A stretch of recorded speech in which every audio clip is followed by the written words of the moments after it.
I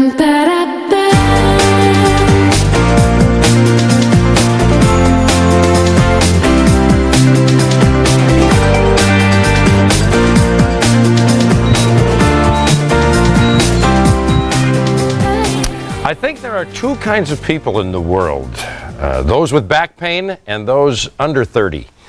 I know it's a common problem, and Michael Pritsker is here from Pritsker Chiropractic, and we're going to answer some of the questions that I know I have about it. Michael, welcome. Thank you for having me. Now, you're young yet. I'm pretty young. Yeah, thank you. but do you have any back pain yourself? Or have you had?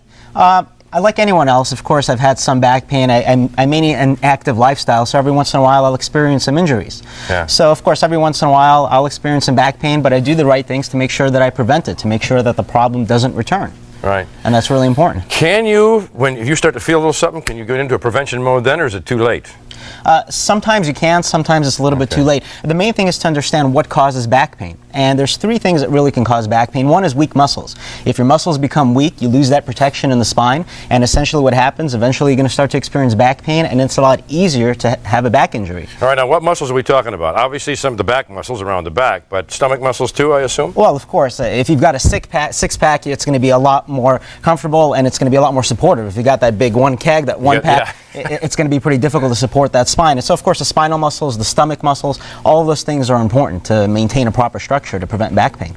All right, so posture and muscle toning. Posture and muscle toning. And of course, doing those things that are going to prevent injuries. You've got to maintain an active lifestyle. I've treated thousands of patients, and what we find is the ones that maintain an active lifestyle, their chance of getting back pain are a lot less because they maintain strong structure, the ligaments and the muscles in their back are strong, and that's really important. If you don't like going to the gym, find something that you do like doing. You know, take a walk every once in a while, do yoga, do Pilates, go hiking, do different things to make sure that your back is healthy and strong. Yeah, that's all good for your cardiovascular too, and to keep you feeling better and looking better and whatever. But now I know I can hear it right now. I can hear people out there saying, I've already got the pain, now what do I do? Yeah. Fix me, doc. Yeah, absolutely. If you already have the pain, first you've got to find out what's causing it. Three things that are going to cause it. One is going to be the disc.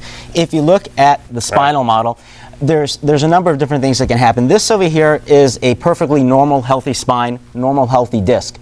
If you look at these models over here, this one you can see the disc is degenerating, the bone spurs are starting to fuse together, and that's when you start to experience back pain. So the first is the disc. After the disc is damaged, you're going to start to experience weak muscles in your back.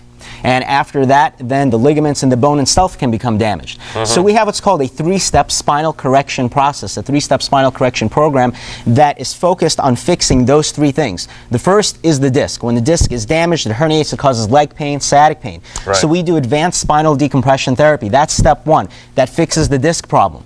Then we go into step two, and unfortunately this is where a lot of the doctors drop the ball, is they'll fix the disc and they don't continue on to the other supporting structures. Step two is to rehabilitate the spinal muscles. If we rehabilitate them through strengthening exercises, through proper balance exercises, through proper physiotherapy, then we strengthen the spinal muscles. And of course, the third and final step of the three-step spinal correction program is patient education. We do classes in our office where we regularly educate the patient on proper ergonomics, proper sitting, making sure that they use back pillows, making sure that they use common sense things like if you're waking up in the morning and you're experiencing back pain, well, think to yourself, maybe it's time to change that mattress that I haven't changed in the past 30 years.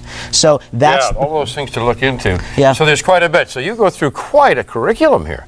Now, when they have that sciatica, that pain going down the back of your leg, does that first step really get rid of that pain? That's what pretty soon? That's what that first step is. Get me out of the pain first, then we'll work on the rest Well, of it. of course. I mean, the first thing you want to do is get out of pain. That's the first step. All right, right here. All right, here's some information. All right, so if you may be a candidate, you may not. If you have a bad back, you probably are. So you go there, right there. Okay, for a copy of the breakthrough for back pain, you call that number and you're there. All right, and go to the website as well, and you can always go to our website here at fox6.com.